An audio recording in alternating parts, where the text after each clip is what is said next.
Ladies and gentlemen, from the coastal shores of Mombasa to the hills of Nyeri, Then we went to the western region, to Rift Valley, and now we bring debate back to its home, the metropolitan city of Nairobi. this is the final debate of season 9 as we seek to find out who will be the next champion and take the title of the great debater. I am your host Chris Boru. And I am Esperancia Kapanga. The determining motion in this final debate will be gambling is harmful to society and should be banned. In the proposition, we have the gentlemen from Kapsabet Boys High School, who are the defending champions for season 8. In the opposition, seeking to take this title is the gentleman from Strathmore School. Proposal number 1, you have 3 minutes to make your statement. George Washington says that gambling is the child of avarice, the brother of iniquity, and the father of mischief. And that is why Gogo Victor Simwa from Kapsabet High School is here to strongly propose this motion that states gambling is harmful to the society and should be banned. Well, what is gambling? Gambling is the activity of playing games of chance for money and of betting. When do we say that something is harmful? Well, something is harmful when it causes damage to somebody or the environment. The environment. Well, what is a society? A society is a particular community of people who share the same customs or laws. Customs or laws. Well, what is to ban? To ban is to decide or say officially that something is not allowed. Not allowed. Well, when we look at responsiblegambling.vic.com, gambling causes reduced concentration at work. Well, playing online poker during work time reduces productivity since most of the time is spent on gambling. A secretary has reports to write, is gambling. A typist has reports to type, is gambling. Somebody who is supposed to be counting money in the accounts office is gambling. It reduces the productivity of a farm. Well, it also increases the absence of these workers. Why? When people bet or gamble during lunch breaks, tea break, they tend to take extended breaks. This hence missing parts of or even whole working days. Well, according to the American Psychiatric Association's Diagnostic and Statistical Manual of Mental Disorder, a gambling disorder is a behavioral addiction which can result in psychological harm. Psychological harm. Well, this psychological harm presents a health and safety risk to employees, creating an obligation to the employers. Employers need profit. Employers need output, increased output. But instead of having increased output, they are obliged to deal with the problem of gambling by employees at the workplace. Let me end by agreeing with Mario Puzo, who says that, show me a gambler, and I will show you a loser. Grazie. First proposer, you have 3 minutes to make your submission. It's very funny how everywhere I go, there seem to be people who take things that are simple and blow them out of proportion. An example is I sit in front of the TV for 5 minutes and my mother comes, George, you've been there forever. Now, according to addictions.com, 3 to 5 adults who gamble out of every 100 get addicted. That's a meager 3.5%. So I don't know what kind of statistics we're talking about here, but clearly this is not a big issue. But there is a bigger issue associated with depriving people of the freedom to justly engage in activities such as gambling with restriction and with a conscious mindset that you're not wasting your family's money. people who quit gambling find themselves addicted to more harmful addictions, such as drugs, pornography, and all sorts of illicit things, which are way worse than gambling. And also the fact that such a small percentage of the population is actually addicted to gambling, and so few people take part in it on a daily basis, brings it down to the level of irrelevant. Now, what is gambling? I gamble on a day-to-day basis. I wager something of value on an event that's uncertain. I go to school, something of value. I gamble my precious time to go to school every single day on an event which is uncertain because I'm not sure if I'll wake up tomorrow. Are you going to ban that type of gambling? Now, antisocial behaviors are not brought about by gambling because according to debatewise.org, there's no proof that people don't care about others due to betting. Now, what's my point? The only issue with gambling here is excessive. Excess is always bad, but moderation is golden. According to SDG 12 on responsible consumption and production and SDG 8 on decent work and economic growth, people should be given leeway to engage in activities that are responsible and that help the growth of the community. How? Well, gambling is a huge contributor towards the growth of very many small communities, small people. An example, according to nation.co.ke, SportPesa, together with fans, bought kit and donated them to Nyamira, Queens. Now, these people would not have had kit to play with, but the gambling, they took the initiative to come out of themselves, of course based off the profits they're getting, and to contribute to society. So, is gambling bad? Is gambling good? Moderation. Moderation is key. And a story that's a bit personal. My uncle used to be addicted to gambling, but not the addiction that's the hard kind of addiction. He used to spend 2,000 shillings a week on horse racing. Now, what did that do to him? Nothing. What did that do to his family's income? Absolutely nothing. 2,000 shillings, according to what he was earning, was a fraction. But the pressure, the constant pressure, such as we are being told to accept today, to just rid gambling from society, what did he do to his mind? Of course, he eventually gave in because he loves his family. He stopped gambling, but that sort of addiction had to come out in another way, and he's been admitted in rehab for 2 years on heroin. I'd like us to ask ourselves, what's the bigger problem here? Thank you. Second proposer, you have 3 minutes for cross-examination. Now, the first opposer has intimated well that gambling with moderation is very beneficial. But just to prove to you how bad it is, how many of you here in this audience lost a bet last year? I'm seeing a hand there. Are you over 18? I interacted with you today, you're not over 18. It means that you're doing something illegal. So it means that it's detrimental to our society because illegalities are being meted out daily by our youth on the essence of just gambling. Another thing that we find to the detriment of ourselves here in gambling is that it is not lost on me that nowadays, even you go to youth, cybers, or just internet cafes for that matter, you'll find young men and women glued to the television screens, not television, but rather computer screens, and you think they're doing something important like maybe compiling a literature review, maybe updating their resumes or CV, but when you ask them keenly, they'll tell you that, I'm analyzing odds. I want to place a perfect bet, of which they're trying to go against the law of probability of mathematics that you cannot alter those numbers, hence placing them false hopes that they are going to win or maybe they're going to lose. A detriment to this one is the creditworthiness of youth in our nation is greatly hampered. Only recently, on April 1st, 2019, Dr. Matiang'i said that 500,000 youth in Kenya had been listed by CRB due to taking loans from these lending firms and putting it in gambling, and at the end, obviously, they lost. So that hampers the realization of SDG number 1 on no poverty, because these youth, they're not creditworthy, that they cannot get loans for future capital for very important matters.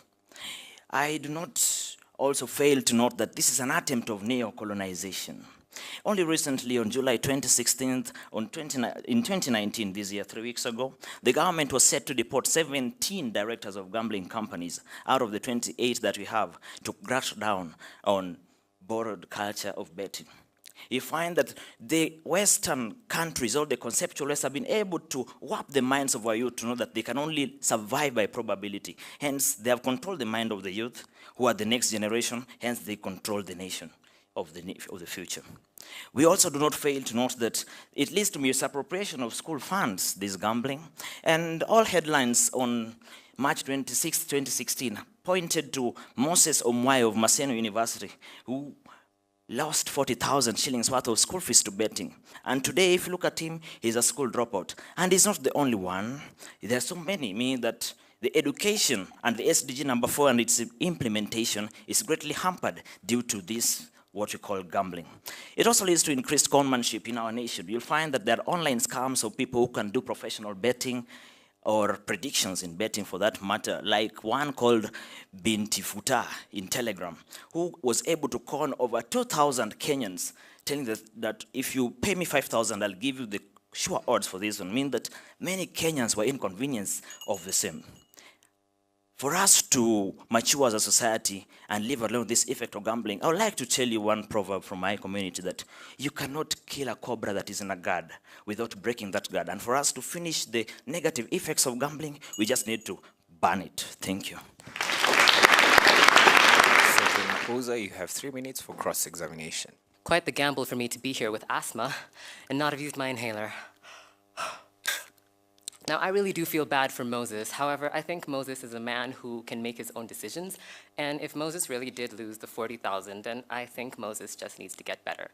I think that we all know that in any game, there is a winner and there is a loser. And when it comes to gambling, someone has to make the profit. The money doesn't just disappear. Let's look at Betway, a popular form of betting that many people engage in. How many of you were aware that they donated $1 million to Red Cross? We really do take these gambling associations for granted because the money they get isn't necessarily evil money. I really do hate this association with evil because as much as it's harmful, I don't think we would go as far as banning it. For example, let's look at surgeries. Everyone knows that sometimes you might be extremely sick and you need a surgery that might kill you. You might die, but you want to live. You're gambling with your life. Do we ban people from making their own decisions? What kind of world is this? We can't tell adult men and women just because you have a salary doesn't mean you're allowed to use it for what you want. When you earn your money, it is yours. And if you would like to gamble it, that is your choice. I don't think anyone has the right to take this away from us. Now, a study by The Guardian carried out in the UK in 2016 basically focused on young children, and it asked them how many of them had parents who gambled. And a staggering 64% of them said their parents gambled. Now, this sounds quite depressing, but when you ask them what their relationship with their parents were, only 4% said that it was bad. It's clear that gambling doesn't really have as many bad effects as these people are trying to lump onto it. And I think that if a secretary is playing online poker, well, I hope she's good because soon she won't need that job. She can easily earn money quite quickly and leave. I don't think that we should demonize something that's so common in our society. Now, Karl Marx was a social analyst and an economist, and he said, while money is an instrument that breeds disorder in society, gambling is one of the few ways to earn money quickly. Now, if someone as great as that, with such a great understanding of money, could take the side that gambling should be allowed, then I think it's a bit ridiculous for us to try and take away people's freedom to do what they want with their money. Their money isn't harming anyone. They're not necessarily funneling their money into any harmful activities. This is completely different from, for example, funneling your money into a brothel. No one's getting harmed. All you're doing is putting your money on the table and saying, I understand the risk I am placing myself in. Therefore, should I lose this money, I'm to be held responsible. Isn't it quite strange that we're going to have a society filled with people who aren't even allowed to put their money on the table? What was the point then? Why would you go through all these years of school, earn a salary, and then be told you can't use it? Because I think that for once we have a motion that has tackled SDG 1 through 4. If there's a single father who is looking to, well, save his family, and perhaps his parents have left him a small inheritance, that inheritance might not be enough for him to start a business. Why should we stop him from evading, or rather supporting, SDG 1, no poverty, SDG 2, zero hunger, SDG 3, good health and well-being, and SDG 4, quality education? Why should we stop him from gambling? Perhaps he will win, and if he doesn't, is it really the gambling's fault? Who is to blame here? I think we need to look deeply at who is to blame here, and I don't think gambling is the scapegoat you'd like to think it is. My name is Mark Itaka, and I don't think gambling should be banned despite it being harmful.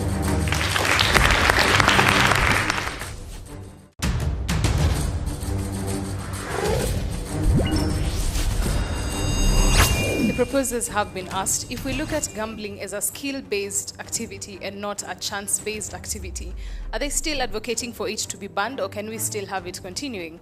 For the opposers, they've been asked, how do we deal with the effects of gambling on society if we do not ban it?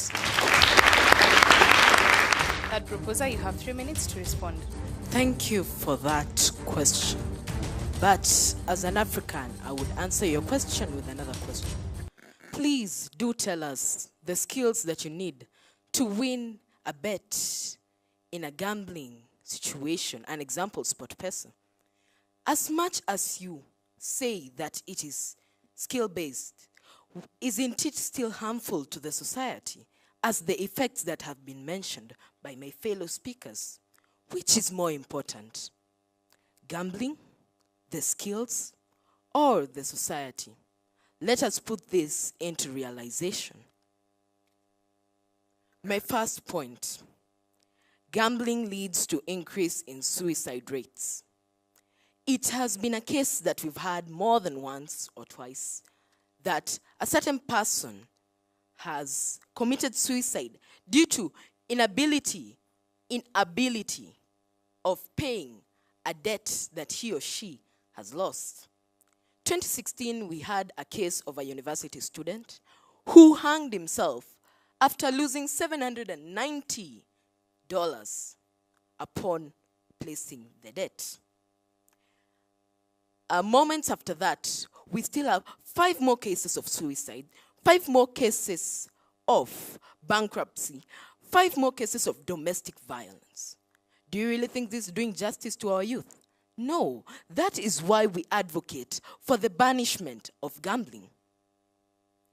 That information has been backed up by a Swedish investigation that proves that 550 of the suicides that happen each year are contributed to gambling. That is according to gambleaware.com. Do you really see the essence of having this gambling when it is driving us to a future that is blank and bleak? We all end up having to lose something. In this case, we have our youth having to lose their lives. They lay down their lives because of these factors that are affecting our youth every day. Do you really think that is justice? No, that is not justice at all. Broken families. Conflicts arise among a number of families and family members when you have a situation whereby one of the family members is gambling and hence some of the money is being squandered into gambling, whereas the money could have been used in doing other things. We have cases in our country where children are sent home for school fees.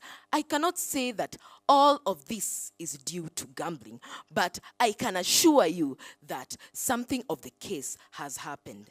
Even though it might not be full, I can assure you it is there. Why?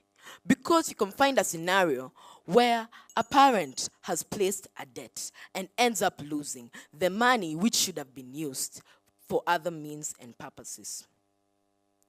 So, people are also taking loans and draining finances into gambling, supporting what the second speaker just said. So, if we continue doing this, don't you think that we are actually draining our society, that we are actually driving towards a future that is filled with mishaps and difficulties? Thank you. You have 3 minutes to respond to your question. Ladies and gentlemen, my name is Victory Wayaki, and I've been asked a question on how to manage gambling without banning it. Well, the key to anything is education, and honestly, as some gambling companies have done in the recent past, educating the masses on the effects of gambling, on the dangers of gambling, will go a long way to mitigate the negative effects that are experienced from it. Ladies and gentlemen, I would also like to say I am a gambler myself. You see, I am one of the 3 million Kenyans who suffer from diabetes, and every morning I have to I have to inject myself with insulin. Now, there's a chance, however small, that I could kill myself with that shot of insulin. You see, if I perform the injection and I don't eat after that, or I eat too little sugar after that, I could go into hypoglycemia and die. Should we ban that gambling? Should I stop taking insulin so that I don't suffer the odd misfortune of an overdose on insulin. That would be foolhardy, and that would be wrong. Now, we've been told that in the DSM-5, according to the American Psychiatric Association, gambling causes psychological harm. What is this harm that it causes? It causes regret. Regret at losses made, or regret at not placing a bet that you knew you should have. That sounds a lot to school like me. I mean, that sounds a lot like school to me, sorry. I regret not reading better in Form 1 and Form 2, because in the past mocks that I've just done, I could have done a lot better. Gambling also causes feelings of failure. I guess failure at losses made, or even the failure to kick a bad habit. It causes worthlessness too, or feelings of worthlessness, due to this inability to shake a habit that you know is bad. But you know what that sounds like to me? That sounds like alcohol addiction. We know a lot more alcoholics than we do people who suffer from a gambling addiction. Why haven't we banned alcohol? It's harmful. It causes liver cirrhosis and various cancers, but we just can't seem to ban it. In addition, nicotine addictions are very serious. Why can't we ban those? Why can't we ban cigarettes either? You see, gambling is such a convenient scapegoat because, one, we don't understand much of it. As some people have said, it's a fairly foreign concept to us, and which is why education is key. If we come to understand this monster, then we'll know how to tame it. I was in an Uber the last week, and I looked at my driver, and he was on his phone. And I was wondering, what on earth is a driver doing on his phone in the middle of traffic? And shock on me, I saw him on the SportPesa app, and I was worried. But you know what? I'd rather that man be gambling with his money than gambling with my life by driving while drunk or experiencing a head rush from cigarettes. Thank you.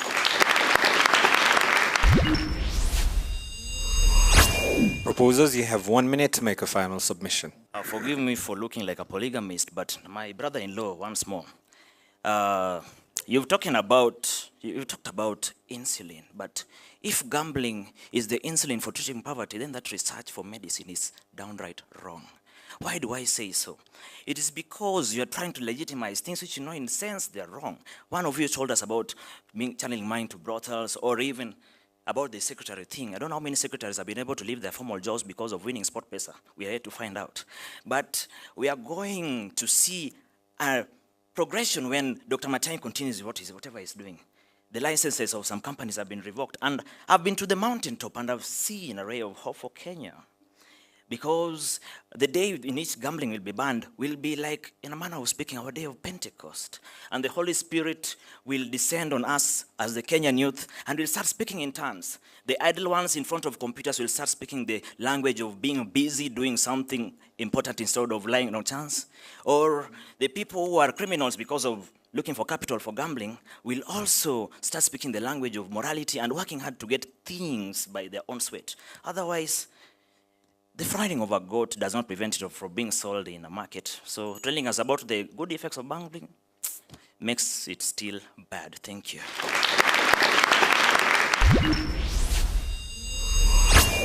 Opposers, you have 1 minute to make a final submission. Now, there seems to be a lot of talk of this fictional secretary. However, given that I'm not the one who brought it up, I think that if they didn't find research on her, that's a failure on their part. So we're going to start by saying that gambling can be controlled by putting in place restrictions. For example, you can only gamble if you're above 18 or if you're above a certain pay grade. I really don't think that we're going to take gambling and demonize it just because we don't understand it. Gambling has been a part of us for a long time. If you read the Bible like we do, you can see that people cast lots for Jesus' clothes after he was crucified. Gambling has been around for a long time, and that secretary could definitely have, well, we don't know if she did, but given that SportPesa pays $80 billion to their winners, I think that she wouldn't need to work a single day of her life after that. And whether the money was wasted afterward, that was up to her, and that's not gambling's fault. Let's look at other activities which are dangerous. Let's take dancing. When people are performing, they often get injuries, yet they keep dancing until the show is over. Dancing is a dangerous activity. Me speaking is a dangerous activity. Maybe I'll choke on some spit and die. Does that mean we should ban talking? I think we should stop looking for things to ban and realize that we live in a free society, and if gambling is really such a problem, all we need are restrictions. Let's not demonize things, people. Please agree with me. Thank you.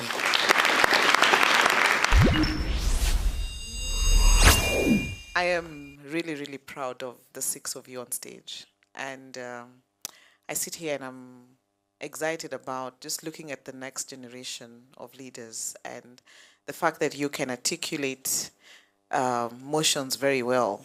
You know, when I look at some of those in leadership positions and the fact that they're not even able to articulate their positions, I can't wait for a day when I'll be sitting back and watching you guys take up different roles in this country and in the world, because, you know, the world is your stage. So you've done very, very well. You are, you know, as a panel of judges, this was a very difficult decision to make, but, you know, there has to be a winner. And it doesn't mean that the team that doesn't carry the flag is any less of a team. And so congratulations to the 6 of you. You have done your counties proud, you've done your schools proud, you have done us very proud, and it's just exciting to know that there's a generation that's coming up that's going to make a difference. If this is what you are now, I can only imagine what's going to look like in the next couple of years. Congratulations. Well, I don't have much to say. I think this is the first time in all these debates that I've written nothing. So I sat down to be educated. And I must say I'm still torn whether we should ban it or not. And that tells me this was a good debate. So I want to really appreciate the journey that you've made. Whoever wins, just know that you need to appreciate the other team big time. They're a formidable force. All right? Just be open for surprises. Sometimes it's very easy to think that you're a winner simply because maybe the crowd flows with you. But things happen. All the best.